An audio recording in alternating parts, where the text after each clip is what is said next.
প্রশিক্ষণ বিমান ঢাকা সিটির ভিতরে এইরকম প্রশিক্ষণ দেওয়াটা আমাদের ঠিক হবে না। সর্বোচ্চ লোকালয়ের বাইরে গিয়ে তাদের প্রশিক্ষণ দেওয়াটা উচিত ছিল। আর আপনারা ইতিমধ্যে জেনেছেন এই বিমানটি কিন্তু নতুন নয়, এই বিমানটি অনেক পুরনো, যেটা বয়স মিনিমাম 40-45 বছর হবে। তো এটা ঢাকা সিটিতে এত ঘনবসতি মানুষের মাঝে এই প্রশিক্ষণটা নেওয়াটা আমার মনে হচ্ছে যে বিমান বাহিনীর এটা ঠিক হয়নি। দল বিএনপি সর্বদা সবসময় জনগণের পাশে ছিল এবং ভবিষ্যতেও থাকবে ইনশাল্লাহ। আমরা ব্লাড দেওয়ার কর্মসূচি হিসেবে বাংলাদেশ জাতীয়তাবাদী দলের ভারপ্রাপ্ত চেয়ারম্যান দেশনায়ক তারেক রহমানের নির্দেশনায় আমরা যে কোনো ট্র্যাজেডি, যে কোনো দুর্যোগ মোকাবেলা করার জন্য বাংলাদেশ জাতীয়তাবাদী জিয়া সৈনিক দল সর্বদা সবসময় ছিলাম। বাংলাদেশ জাতীয়তাবাদী দলের প্রত্যেকটা অঙ্গ সংগঠন এবং মূল দলের সকল নেতাকর্মীরা এই জাতীয় ট্র্যাজেডি বলেন, দুর্যোগ বলেন, বন্যা বলেন, সকলের পাশে ছিলাম এবং আগামীতেও থাকবো ইনশাল্লাহ। আমরা যেটা নিউজের স্কলে যেটা আমরা দেখেছি যে শত শত ছাত্রছাত্রী এখন আহত অবস্থায় আছে এবং বেশ কিছু মানুষ মারা গিয়েছেন, ছাত্রছাত্রী এবং সাধারণ মানুষজন যারা মারা গিয়েছেন। আমার জানা মতে আমি 25-30 জনের কথা শুনেছি।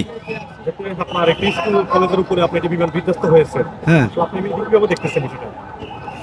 আসলে দুর্ঘটনা এমন একটা জিনিস, এটা কিন্তু প্রাকৃতিক দুর্ঘটনার মতোই বলা চলে।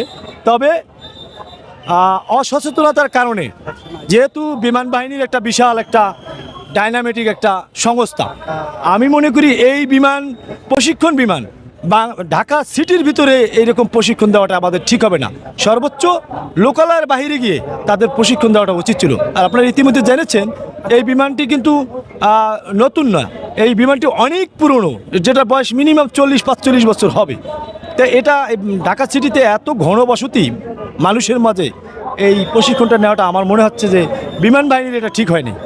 ভবিষ্যতে তারাও সচেতন হবে এবং যে কোনো প্রশিক্ষণ করার জন্য লোকালয়ের বাইরে গিয়ে তারা করা উচিত বলে আমি মনে করি।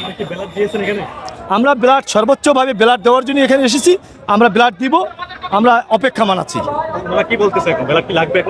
না, ব্লাড তো তাদের লাগবে। এই যে আমরা প্রজ্ঞাপন জারি হয়েছে, সর্বোচ্চ ব্লাড চাচ্ছে, আমরা দেওয়ার জন্যই আসছি, স্বেচ্ছায় দেওয়ার জন্য আসছি।